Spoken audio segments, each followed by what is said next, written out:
네, 오늘 함께 말씀을 보겠습니다. 하나님 말씀 에베소서 3장 14절에서 21절까지 말씀, 에베소서 3장 14절에서 21절까지 말씀 우리 함께 보겠습니다. 네, 우리 한 목소리로 함께 읽겠습니다. 시작. 이러므로 내가 하늘과 땅에 있는 각 족속에게 이름을 주신 아버지 앞에 무릎을 꿇고 비노니 그의 영광의 풍성함을 따라 그의 성령으로 말미암아 너희 속사람을 능력으로 강건하게 하시오며 믿음으로 말미암아 그리스도께서 너희 마음에 계시게 하시옵고 너희가 사랑 가운데서 뿌리가 박히고 터가 굳어져서 능히 모든 성도와 함께 지식에 넘치는 그리스도의 사랑을 알고 그 너비와 길이와 높이와 깊이가 어떠함을 깨달아 하나님의 모든 충만하신 것으로 너희에게 충만하게 하시기를 구하노라. 우리 가운데서 역사하시는 능력대로 우리가 구하거나 생각하는 모든 것에 더 넘치도록 능히 하실 이에게 교회 안에서와 그리스도 예수 안에서 영광이 대대로 영원 무궁하기를 원하노라. 아멘. 네, 우리 좌우 앞뒤로 함께 인사하겠습니다. 우리는 그리스도의 몸된 교회입니다. 한 번 더 인사하겠습니다. 그리스도께서 교회의 머리 되십니다. 아멘. 지난달에 담임 목사님께서 한번 오셔서 또 설교를 하셨었죠. 그때 죽은 교회의 특징에 대해서 함께 말씀을 나눈 적이 있습니다. 그때 소개해 주신 책이 있는데 톰 레이너가 쓴 죽은 교회를 부검하다라는 제목의 책이었어요.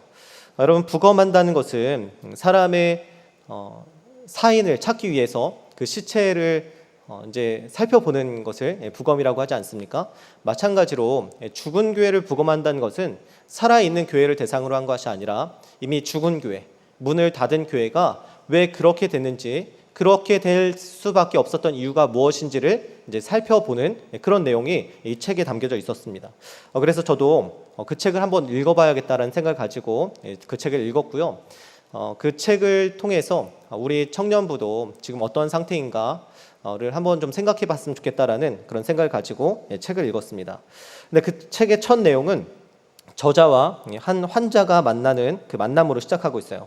그러니까 10년 전에 저자는 죽기 직전에 한 환자를 만나게 됩니다. 그 환자는 많이 아팠지만 그 사실을 인정하려고 하지 않고 있었습니다.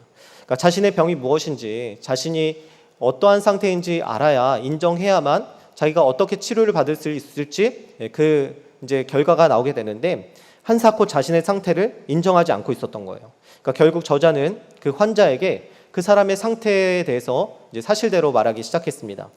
당신은 죽어가고 있습니다. 기껏해야 5년밖에 더 살지 못합니다라고 이렇게 얘기를 했어요. 그것도 최대한 길게 5년을 얘기한 것이지 더 살 수 있다. 더 이상 최대한 5년 살 수 있는 거지. 더 이상 살 수 없다라는 것을 분명하게 얘기를 한 거죠. 근데 그 환자는 현실을 부정하고 이렇게 얘기했습니다. 저는 당신이 틀렸다는 것을 증명해 보이겠습니다. 저는 전혀 죽어가고 있지 않습니다라고 이렇게 대답을 했어요. 굉장히 단호하고 신경적인 말투로 그에게 대답을 했습니다. 시간이 지나서 그 환자의 말이 옳았다는 것을 확인이 됐습니다. 그 환자는 5년 안에 죽지 않았고요. 10년 동안 생존했습니다. 하지만 말이 생존이지 마치 죽은 것처럼 고통과 질병과 절망으로 하루하루를 살아갔습니다. 그렇게 됐을 때 그것이 과연 산 것인가 했을 때 결코 살아있는 것이 아니다라고 말할 수 있다는 것이죠. 그 환자의 이름은 무엇이었냐면 바로 교회였습니다. 환자는 자신이 병들었다는 사실을 인정해야 치료를 받을 수 있고요. 그리고 삶의 변화를 가져올 수 있습니다. 마찬가지로 교회도 마찬가지라는 것이죠. 교회를 살펴보고 교회가 병들었는지 점검해 봐야 되고, 그리고 병들었다면 그것을 인정하고 빨리 새로운 살 길을 모색해야 된다는 것입니다. 책의 저자가 자신의 고향을 찾아간 지 한 10년이 넘었습니다. 어머니가 살아계셨을 때는 종종 그 고향을 찾아갔었는데 어머니가 돌아가시고 나서부터 오랜 시간 고향을 찾아가지 않았습니다. 10년이 넘어서 고향을 찾아갈 기회가 있었는데 그때 이제 고향을 가면은 그때 자기가 살았던 그 길을 걸어가면서 자기가 살았던 그 기억들이 새록새록 나지 않습니까? 그래서 길을 걸어가면서 자기가 이제 옛날에 살았던 그 추억들을 이제 되새겨 보고 있었어요. 그런데 동네가 많이 변해 있었습니다. 그 동로에 대로가 있었는데 대로에 있었던 모든 상점들이 다 문을 닫고 이 먼지가 수북히 쌓여 있는 것을 발견했습니다. 그러니까 10년 만에 방문한 고향은 훨씬 황폐하게 변해져 있었던 것이죠. 그날 고향에서 평생 살았던 60대 한 지인과 만나게 되었는데 저자는 무슨 일이 있었길래 이 고향이 이렇게 황폐하게 변했는가, 이렇게 변했는가라고 이렇게 물어봤습니다. 그랬더니 그 노인이 뭐라고 얘기했냐면 그게 무슨 뜻이냐라고 이렇게 반문을 했습니다. 그러니까 10년 만에 찾아온 저자는 고향이 변했다는 사실을 그리고 황폐해졌다는 것을 느꼈는데 그곳에서 하루하루 살았던 그 노인은 고향이 전혀 변했다는 것을 눈치채지 못했다는 거예요. 여러분, 먼지는 단지 몇 시간 만에 쌓이는 것이 아니죠. 수많은 세월의 흐름에 따라서 그 먼지가 쌓이게 되어 있습니다. 근데 그 사람은 10년 전의 고향과 지금의 고향이 똑같다라고 이렇게 생각을 했다는 것입니다. 이것은 한 교회에 오래 있다 보면 교회의 쇠퇴를 눈치채기 어렵다는 것을 우리에게 말씀하고 있는 것이죠. 쇠퇴는 눈에 띄지 않을 만큼 천천히 진행되고 있다라는 것을 우리에게 경각심을 울리는 내용입니다. 저자는 죽은 교회, 즉 사라진 교회를 그 다녔던 사람들을 찾아가서 그 교회가 죽은 이유에 대해서, 그 교회가 문을 닫을 수밖에 없었던 이유에 대해서 묻기 시작했습니다. 그가 이렇게 묻죠. 여러분들은 교인들과 함께 기도했습니까? 이렇게 물어보자 그 여인이 이렇게 대답합니다. 자기가 다녔던 교회는 문을 닫기 전까지 기도했습니다라고 이렇게 대답을 했습니다. 예배 중에 기도했고요. 수요일 저녁 만찬회 이후에 기도했고 교제 시간에도 기도했다라고 이렇게 대답했습니다. 그래서 이 저자가 더 깊게 질문을 했습니다. 어떤 식으로 기도하셨습니까? 라고 물어보자 그 그녀가 대답했습니다. 기도 제목을 나눠주면 모임을 마치고 한 사람이 대표해서 기도를 하고 함께 식사를 했습니다. 그러니까 식사 기도를 했다는 거예요. 식사 기도를 하고 기도했습니다라고 얘기했다는 것이죠. 그러니까 그 기도의 질이 결코 깊거나 또 기도를 많이 했거나 그런 게 아니었다는 것이죠. 기도하긴 했는데 대충 했다, 짧게 했다, 그리고 어쩔 수 없이 했다. 그런 뉘앙스였다는 것입니다. 여러분, 우리 청년부도 기도하고 있습니다. 우리 청년부가 잘 되기 위해서 많은 사람들이 기도하고 있죠. 목회자들이 기도하고 있고요. 그리고 우리 장로님이 기도하고 있고 각청의 부장님들이 기도하고 있고요. 또 임원들과 리더들, 또 우리 청년부를 사랑하는 모든 사람들이 우리 청년부를 위해서 기도하고 있습니다. 무슨 이렇게 많은 사람들이 우리 청년부를 위해서 기도하고 있냐? 난 한 번도 보지 못했다라고 이렇게 생각할 수 있을지도 모르겠지만 그건 여러분들이 일주일에 한 번 교회에 나오기 때문이라는 거예요. 생각보다 많은 사람들이 기도하고 있습니다. 수요 예배 후에 청년부 기도 모임이 있습니다. 앤서 기도회라고 부르고요. 청년들이 열심히 우리 청년부를 위해서 그 시간에 기도하고 있습니다. 또 적은 인원이 있지만 토요일 새벽 6시에 이 강단 앞에 나와서 열심히 무릎 꿇고 그렇게 기도하는 청년들이 있습니다. 또 예배 바로 전에 1시 30분에 청년부 예배를 위해서 기도 모임을 가지고 있습니다. 또 새벽마다 우리 교회 모든 교역자들이 청년부를 위해서 기도하고 있고요. 그리고 또 건사회에서도 청년부를 위해서 기도하고 있다라고 저에게 어떤 권사님이 알려주셨어요. 그리고 개인적으로 새벽에 나와서 새벽을 깨워 청년부를 위해서 기도하는 청년들도 있습니다. 여러분들이 알지 못하는 곳에서 여러분들을 사랑하는 마음으로 우리 청년부를 위해서 기도하는 사람들이 있다는 것입니다. 여러분들이 우리 교회에 와서 예수 그리스도를 영접하고 믿게 되었다면 그것은 우연이 아니라 여러분들을 위해서 기도하고 있는 누군가에 의해서 그 기도 때문에 여러분들이 예수 그리스도를 영접했고 그리고 믿게 되었다는 사실을 여러분들이 기억하셔야 돼요. 여러분들의 공로가 아니라 누군가의 기도를 통해서 성령께서 그 사람에게 역사하셨기 때문에 그 사람이 변화될 수 있었다는 것입니다. 그렇다면 우리도 질문을 던져보겠습니다. 우리는 과연 깊이 기도하고 있습니까? 우리는 뜨겁게 기도하고 있습니까? 우리는 열정적으로 기도하고 있습니까? 우리는 많이 기도하고 있습니까? 한번 생각해 보았으면 좋겠습니다. 정말 우리 청년부를 위해서 여러분 진지하게 진실되게 그리고 열정적으로 기도하고 있습니까? 문을 닫은 그 교회에 다녔던 사람도 자신의 교회는 기도했다라고 얘기를 했습니다. 여러분, 우리도 기도하고 있죠. 우리는 책에 나온 그 문을 닫은 교회보다 더 많이 기도하고 있을지 모르겠습니다. 그런데 여러분, 과연 이 정도 기도 충분하십니까? 충분하다고 생각하십니까? 2주 전에 굉장히 성장하고 있는 교회가 있다고 해서 청년부 교육자들과 함께 그 교회를 탐방을 다녀왔습니다. 그 교회는 부교육자도 없고요. 성도들이 부교육자의 역할을 다 대신 감당하고 있었습니다. 500명의 리더를 양성하고 있었고요. 전도도 매일 하고 집회도 아주 열정적으로 하고 담임 목사님의 그 스피릿이 모든 성도 한 사람 사람에게 다 심겨져 있었습니다.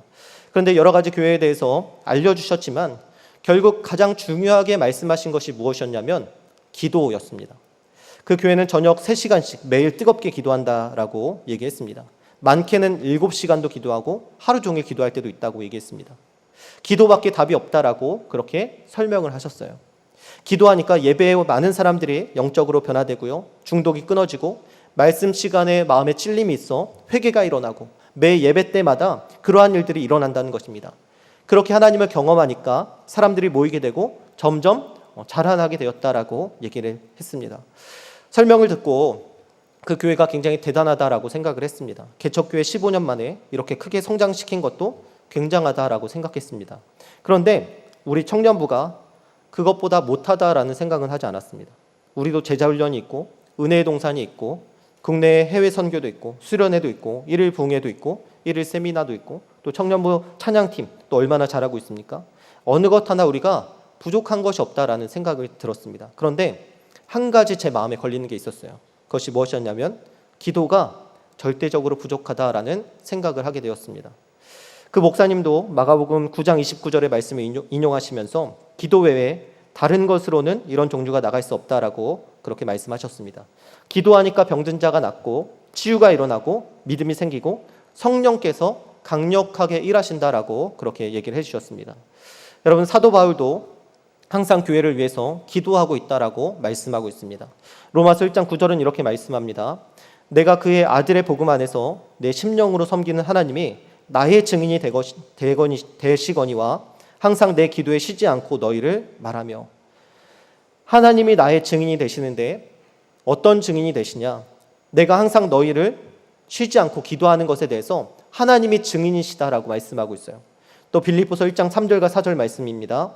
내가 너희를 생각할 때마다 나의 하나님께 감사하며 간구할 때마다 너희 무리를 위하여 기쁨으로 항상 간구함은. 여기도 뭐라고 말씀합니까? 간구할 때마다 너희 무리를 위해서 기쁨으로 내가 항상 간구하고 있다라고 말씀하고 있죠. 또 데살로니가 전서 1장 2절 말씀.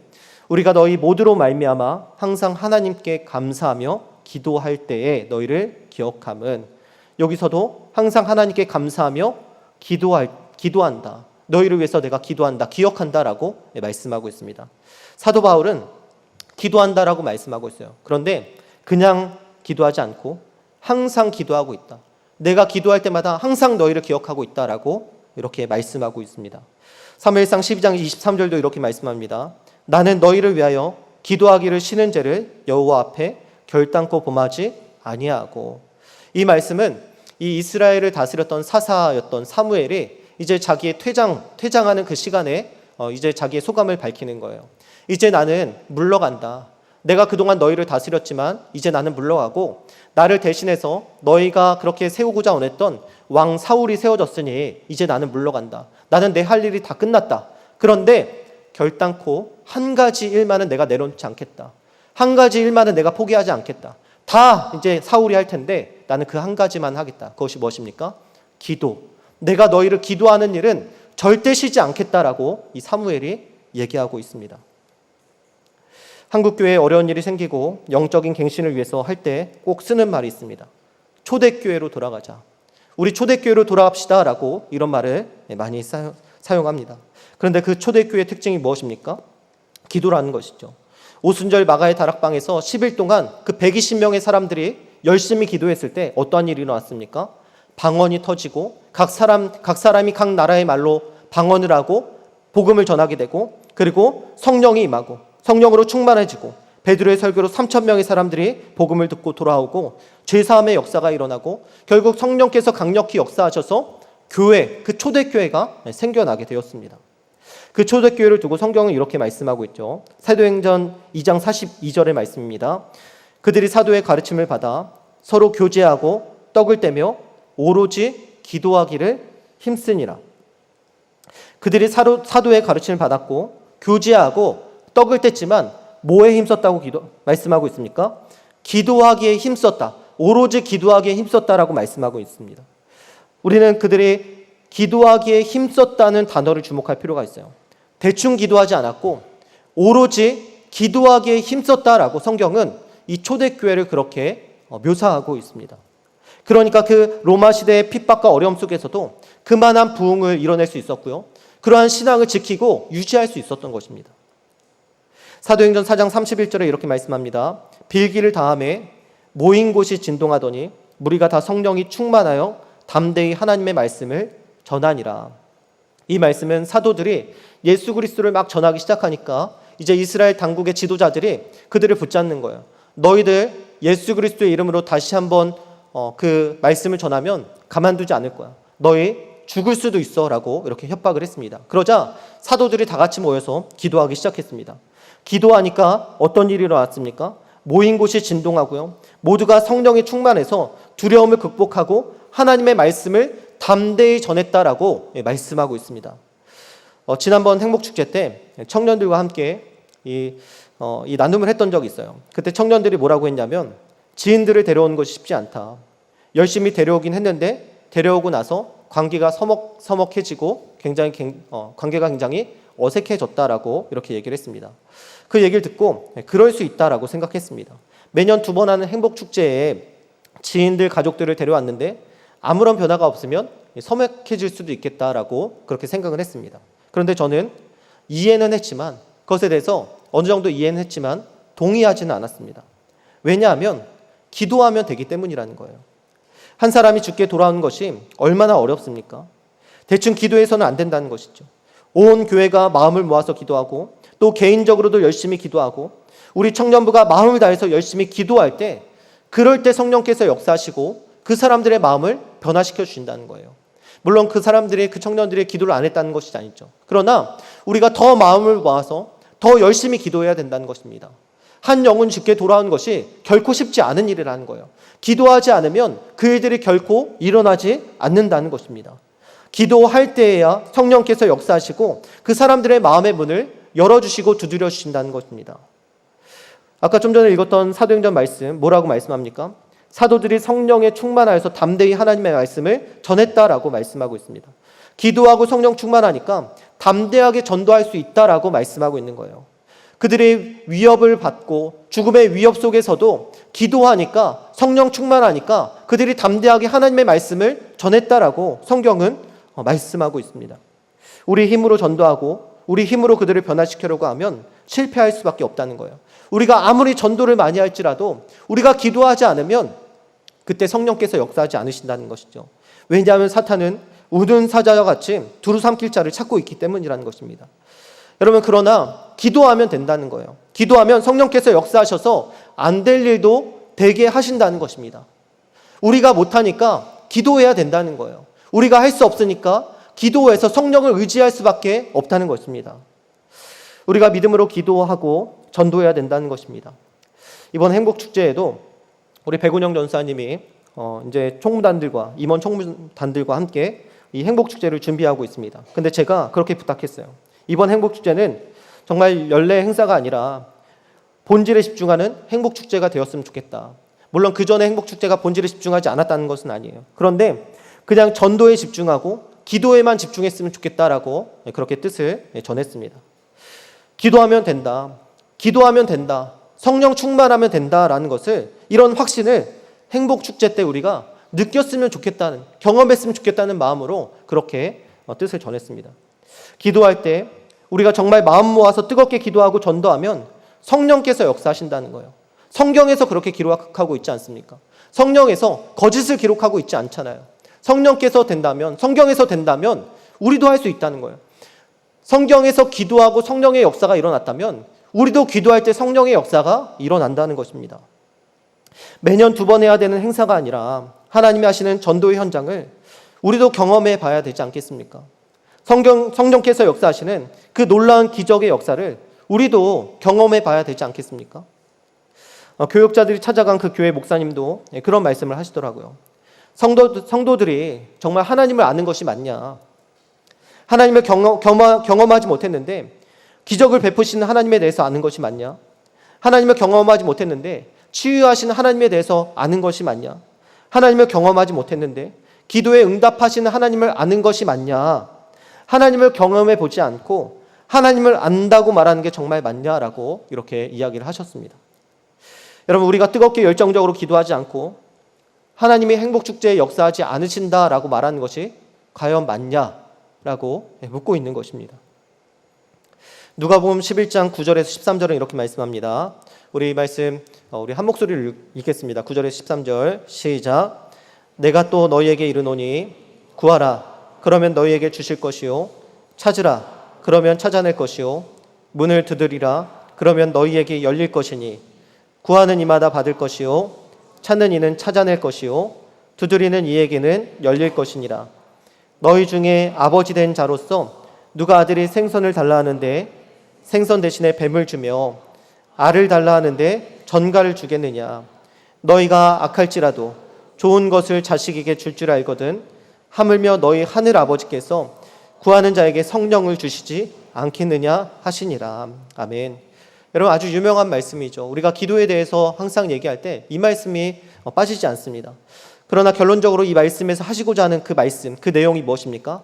기도하면 하나님께서 주신다는 것이죠. 구하는 이마다 받을 것이고 찾는 이는 찾아낼 것이고 두드리는 이에게는 열릴 것이다 라고 말씀하고 있는 거예요. 아들이 생선을 달라고 하는데 누가 뱀을 주고 알을 달라고 하는데 누가 전갈을 주겠느냐. 하물며 악한 자라도 자기 자녀들에게 좋은 것을 줄 줄 아는데 하늘에 계신 아버지께서 구하는 자에게 성령을 주시지 않겠느냐. 우리도 기도하면 하나님께서 응답하신다는 거예요. 우리도 기도하면 성령으로 충만할 수 있다는 것입니다. 성경은 한 번도 우리가 우리의 정욕을 위해 기도하는 것 외에 응답하지 않으신다라고 말씀한 적이 없습니다. 우리가 기도하면 하나님께서 다 들으시고 응답하신다라고 말씀하고 있지, 우리가 기도할 때 들어주시지 않는다라고 얘기하지 않는다는 거예요. 우리가 우리의 정욕과 욕심을 위해서 기도하는 것 외에는 하나님께 기도했을 때 하나님께서 응답하시고 들어주신다라고 성경에서 계속해서 우리에게 말씀하고 있습니다. 좀 전의 말씀은 우리가 기도하면 성령을 부어주시고 성령께서 역사하시겠다라는 그 약속을 우리에게 주신 말씀이죠. 가장 중요한 성령을 우리에게 선물로 주시겠다는 것입니다. 여러분, 그런데 중요한 것은 그 성령을 주시는 분, 그 모든 것을 우리의 기도에 응답하시는 분이 바로 하늘 아버지라는 거예요. 우리의 기도를 응답해 주실 수 있는 분이라는 것입니다. 우리의 육신의 아버지는 우리에게 다 해주고 싶지만 능력이 안 돼서, 한계가 있어서 다 해줄 수 없죠. 그런데 우리가 기도하는 그 하늘에 계신 아버지는 한계가 없으시고요, 우리가 기도할 때 다 들어줄 수 있는 능력과 권능이 있는 그 하나님이라는 것을 우리에게 말씀하고 있는 것입니다. 그렇기 때문에 우리가 이것을 믿고 기도해야 된다는 거예요. 우리 스스로 하나님께 기도하면서도 안 들어주시겠지? 기도하면서도 의심하면서 안 들어주시겠지? 될까 하는 그런 기도가 아니라, 하나님은 막힘이 없으시고 한계가 없으시고 전능하신 그 하나님이시기 때문에 우리가 그것에 대해서 믿고 기도해야 된다는 것입니다. 그 영혼조차도 하나님께서 변화시키실 수 있고 만져주실 수 있고 완전히 회복시키실 수 있다는 믿음을 가지고 우리가 기도해야 된다는 거예요. 저도 요 몇 달간 한 친구를 위해서 열심히 기도하고 있습니다. 물론 그 친구만을 위해서 기도하고 있는 건 아니에요.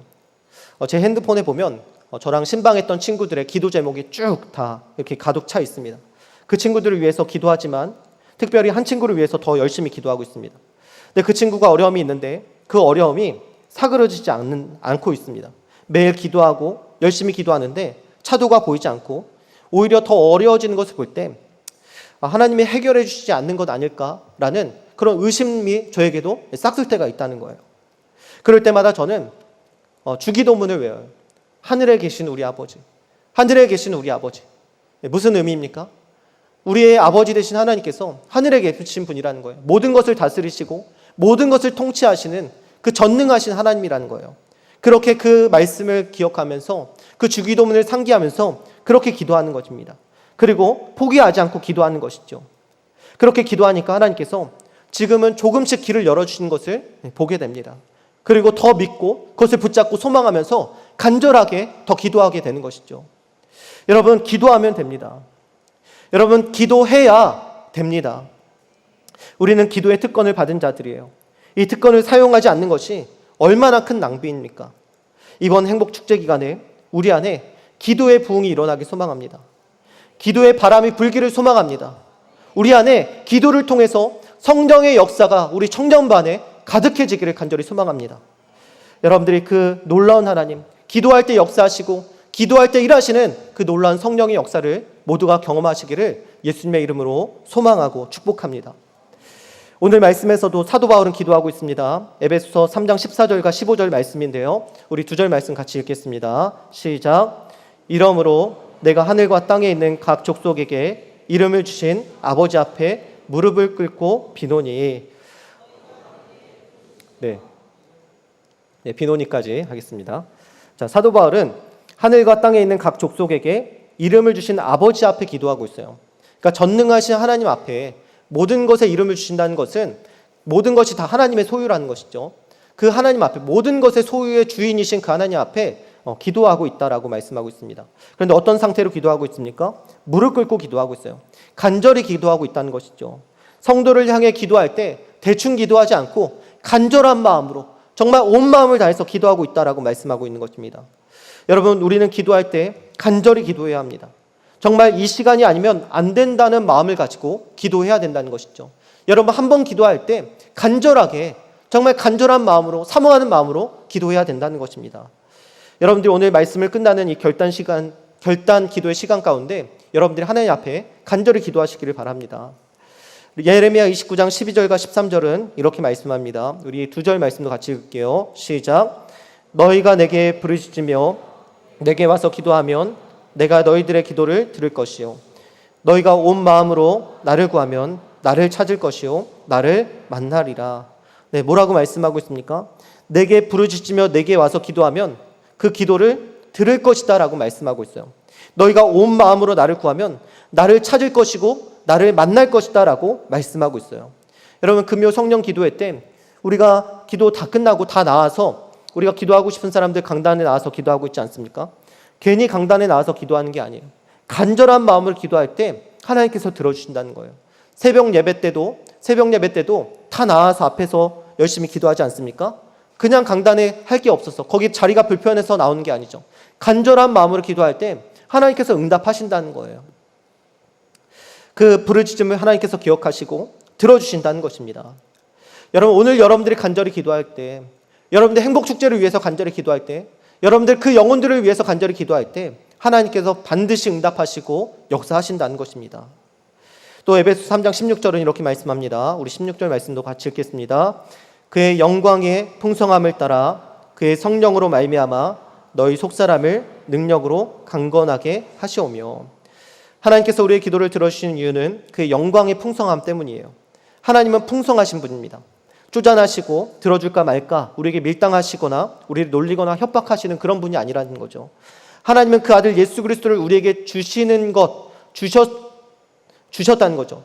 그 정도로 풍성하신 하나님, 그 풍성함이 과하신 분이 하나님이라는 거예요. 그래서 우리가 기도하면 응답하시고 우리를 만나주신다는 것입니다.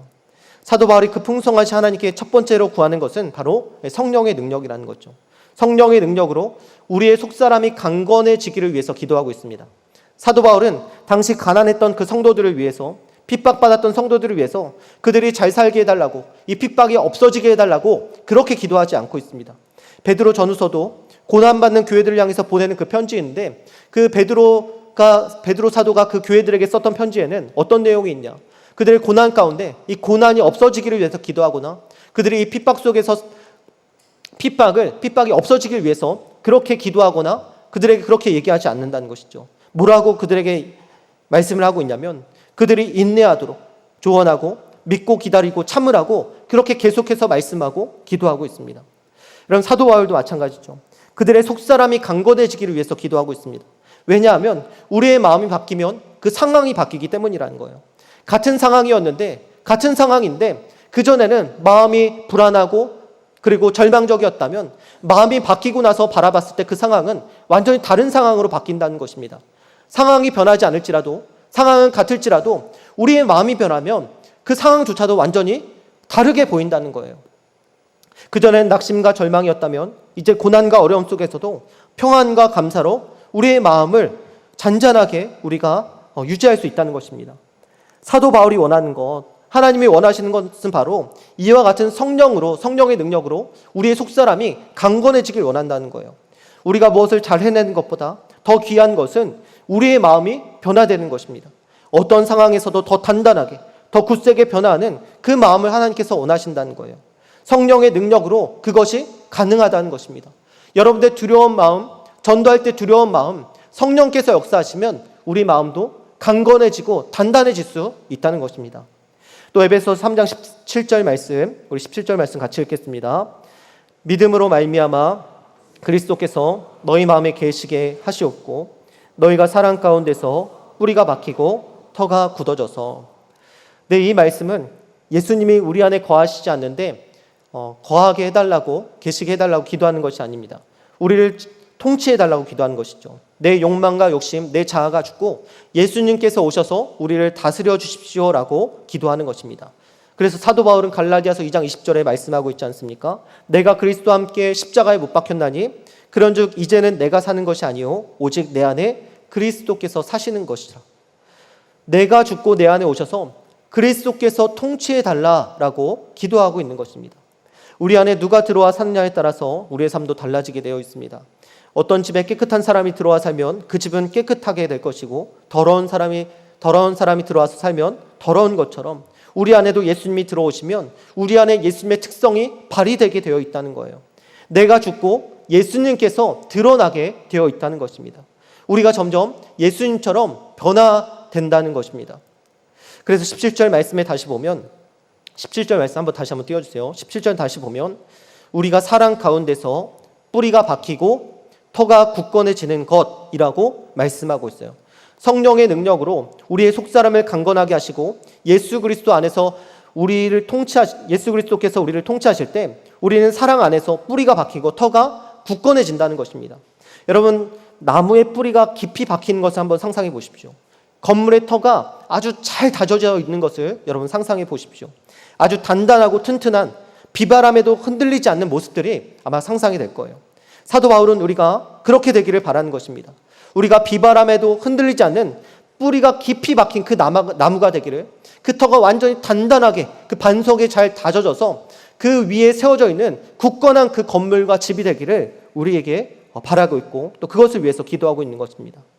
또 에베소 3장 18절과 19절 말씀 우리 같이 읽겠습니다. 시작. 능히 모든 성도와 함께 지식에 넘치는 그리스도의 사랑을 알고 그 너비와 길이와 높이와 깊이가 어떠함을 깨달아 하나님의 모든 충만하신 것으로 너희에게 충만하게 하시기를 구하노라. 아멘. 자, 사도 바울은 우리의 속사람이 강건해지고 굳건해져서 모든 성도가 지식에 넘치는 그리스도의 사랑을 알게 되기를 바라고 있습니다. 그리스도께서 우리 안에 계시면 우리가 그리스도의 사랑을 알아갈 수밖에 없게 된다는 것이죠. 자, 18절 말씀에서 지식에 넘치다라는 이 단어가 있는데 이 넘치다라는 단어는 초월하다라는 뜻을 가지고 있습니다. 그러니까 그리스도의 사랑은 우리의 말로, 우리의 지식으로 이해할 수 있는 사랑이 아니라는 거예요. 우리의 지식과 말을 뛰어넘는, 초월하는 그러한 놀라운 사랑이라는 것입니다. 한마디로 인간으로서는 이해할 수 없는 사랑이라는 것이죠. 그리스도께서 우리 안에 계시면 우리는 그 사랑이 무엇인지 깨닫게 된다는 것입니다. 물론 다 알 수 없지만, 우리가 다 이해할 수 없지만 시간이 갈수록, 속사람이 강건해질수록, 그리스도께서 우리를 통치하실수록 그 사랑을 더 굳게, 더 깊게 깨달아간다는 것입니다. 사도 바울은 그 사랑을 우리에게 대충 알기를 원하지 않았습니다. 그 사랑의 너비와 길이와 높이와 깊이가 어떠한지를 깨닫게 되기를 기도하고 있다는 것이죠. 그 첫 번째로 그 사랑의 너비, 그 사랑의 너비는 모든 것을 품을 수 있는 사랑이라는 것입니다. 가난하든 잘 살든, 그리고 미국에서 살든 아프리카에 살든 남녀노소 상관없이 아픈 사람이든 건강한 사람이든 세속적이든 불경건한 사람이든 모든 사람을 포괄하는 그런 사랑이라는 것이죠. 그러니 여러분 언제든지 여러분들이 그리스도 사랑 안에 참여할 수 있고 들어갈 수 있다는 것입니다. 여러분들이 어떠하든 상관없다는 거예요. 여러분들이 그 사랑을 원하기만 한다면 그리스도께서 여러분들을 품어주시고 여러분들을 안아주신다는 것입니다. 둘째로 그 사랑의 길이는 변하지 않는 사랑을 의미합니다. 요한복음 13장 1절은 이렇게 말씀합니다. 세상에 있는 자기 사람들을 사랑하시되 끝까지 사랑하시니라. 예수님께서 하신 말씀이에요. 예수님께서 세상에 있는 자기 사람들을 사랑하시되 끝까지 사랑하신다라고 말씀하고 있습니다. 예수님의 사랑은 언제나 변함이 없고요, 한결같고 절대 포기하지 않는 사랑입니다. 사망이나 생명이나 천사들이나 권세자들이나 현재일이나 장래일이나 능력이나 높음이나 깊음이나 다른 어떤 피조물이라도 끊을 수 없는 가장 강력한 사랑, 그것이 바로 그리스도의 사랑이라는 것입니다. 우리가 그리스도의 사랑을 놓아버릴 수는 있어도 그리스도께서는 그 사랑을 결코 놓지 않으신다는 것입니다. 우리가 그리스도를 떠날 수는 있어도 그리스도께서 우리를 포기하지 않으신다는 것입니다. 왜냐하면 그 사랑은 영원하기 때문이라는 거예요. 세 번째로, 사랑의 높이와 깊이, 이것은 같은 의미로 해석할 수 있습니다. 그 사랑이 얼마나 위대한가에 대한 내용이죠. 찬송가 304장은 그 크신 하나님의 사랑이라는 찬송입니다. 그 가사 중에 이러한 가사가 있어요. 저 높고 높은 별을 넘어 이 낮고 낮은 땅 위에 죄 범한 영혼 구하려 그 아들 보내사 화목제물 삼으시고 죄 용서하셨네. 그러니까 저 높고 높은 별을 넘어서 이 낮고 낮은 땅 위에 오셨다는 거예요. 죄를 범한 영혼, 죄인을 구원하시려고 그 아들을 보내셨고 화목제물 삼으셨고 우리의 죄를 용서하셨다라고 이 찬송가에 기록되어 있습니다. 여러분, 우주가 얼마나 크신지 아십니까? 우주가 얼마나 크냐면 우리가 은하라고 부르는 그 은하 안에는 1000억 개에서 4000억 개의 별이 있다고 합니다. 그런데 그 별이, 그 은하가 또 몇 개 있냐면 2조 개가 넘게 있대요. 그러니까 우주가 얼마나 큰지 우리가 가히 상상도 할 수 없습니다. 근데 그 우주 안에 1000억 개 곱하기 2조 개의 별이 있는데 그 은하 하나 안에 우리 태양계가 있고요, 태양계 안에 지구가 있고요, 그리고 이 지구 안에 우리 현재 살아가는 83억 명의 인구가 있고요, 이전에 살았던 수백억 명의 사람들이 있고 앞으로 살아갈 수백억 명의 사람들이 있습니다. 그런데 그 사람들이 어떤 존재냐? 하나님 입장에서는 정말 먼지보다 못한 존재라는 거예요. 우리의 가치가 그렇다는 거예요. 정말 먼지보다 보잘것없는 그 가치 없는 인생을 위해서 예수님께서 이 땅에 오셨다는 거예요. 그 큰 우주를 말씀 한마디로 창조하신 하나님께서 먼지보다 못한 우리에게 관심을 가지시고요, 우리가 아프거나 슬플 때 위로해 주시고요, 용기를 불어넣어 주시고요, 우리 안에서 살아가 계신다는 겁니다. 그것도 모자라서 인간이 되어 이 땅에 오셔서 나 한 사람을 구원하시기 위해서 우리의 죄를 짊어지시고 십자가에 달려 죽으셨다는 것입니다. 여러분, 이것을 우리가 어떻게 상상할 수 있겠습니까? 온 우주를 말씀 한마디로 창조하신 그 하나님께서 우리와 같이 아무것도 아닌 인생을 한 명 한 명 살피시는 거예요. 너 괜찮니? 너 힘들구나. 너 지금 어려움에 처해 있구나. 한 명 한 명을 다 살피고 계신다는 거예요. 그냥 먼지 같은 존재는 없어져도 상관없는데 우리를 위해 우리와 같은 사람이 되시고 우리를 위해서 죽임을 당하셨다는 것입니다. 우리가 어째 그 사랑의 높이와 깊이를 우리가 어떻게 인간의 생각으로 헤아릴 수 있겠냐 하는 것입니다. 사도 바울은 이 측량할 수 없는 사랑, 우리의 지식을 초월하는 그리스도의 사랑이 얼마나 넓고 길고 높고 깊은지를 깨닫게 되기를 원하는 것입니다. 에베소 교회 성도들이 그리스도의 사랑을 모르는 것은 아닐 거예요. 그들도 그 사랑을 알기 때문에 성도가 되었겠죠. 하지만 날마다 지식을 초월하는 그 그리스도의 사랑을 더 넓고 길고 높고 깊게, 더 깊이 나처럼 알게 되기를 원한다. 내가 경험했던 그 사랑, 나를 받아주셨던 그 사랑, 그 놀라운 사랑을 너희가 더 많이 알게 되기를 원한다. 더 점점 더 깊이 알게 되기를 원한다라고 그렇게 간절한 마음으로 엎드려서 기도하는 것입니다.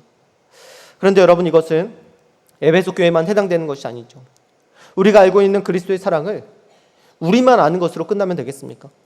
이 사랑을 우리만 알아야 되겠습니까? 사도 바울이 에베소 교회가 그리스도의 사랑을 더 알게 되기를 기도한 것처럼 우리도 지식을 초월하는 그리스도의 사랑을 우리 가족이 알게 되기를, 내 주변에 사랑하는 사람들이 알게 되기를, 내 지인이 알게 되기를, 내 친구들이 알게 되기를 그렇게 기도해야 되지 않겠습니까? 사도 바울이 기도하면 아무 일도 일어나지 않는데 그렇게 기도했겠습니까? 기도하면 되니까, 기도하면 그렇게 되니까 기도했겠죠. 이번 행복축제 때 우리가 간절히 기도했으면 좋겠습니다. 내 주변에 사랑하는 사람들이 지식을 초월하는 그리스도의 사랑을 알게 되기를 우리가 함께 힘써서 기도했으면 좋겠습니다. 그리고 기도했을 때 성령께서 어떻게 역사해 나가시는지를 우리가 함께 경험했으면 좋겠습니다. 우리 마지막으로 사도 바울은 이렇게 기도를 마칩니다. 우리 20절과 21절 말씀 같이 읽겠습니다. 시작. 우리 가운데서 역사하시는 능력대로 우리가 구하거나 생각하는 모든 것에 더 넘치도록 능히 하실 이에게 교회 안에서와 그리스도 예수 안에서 영광이 대대로 영원 무궁하기를 원하노라. 아멘. 자, 20절 말씀을 보니까요, 사도 바울은 이렇게 말씀합니다. 하나님께서 그 능력으로 우리가 구하거나 생각하는 것보다 더 넘치게 주신다라고 말씀하고 있습니다. 우리가 기대했던 것 이상으로 하나님께서 더 크게 일하신다라고 말씀하고 있습니다. 언제 그렇다는 것입니까? 기도할 때 그렇다는 거예요.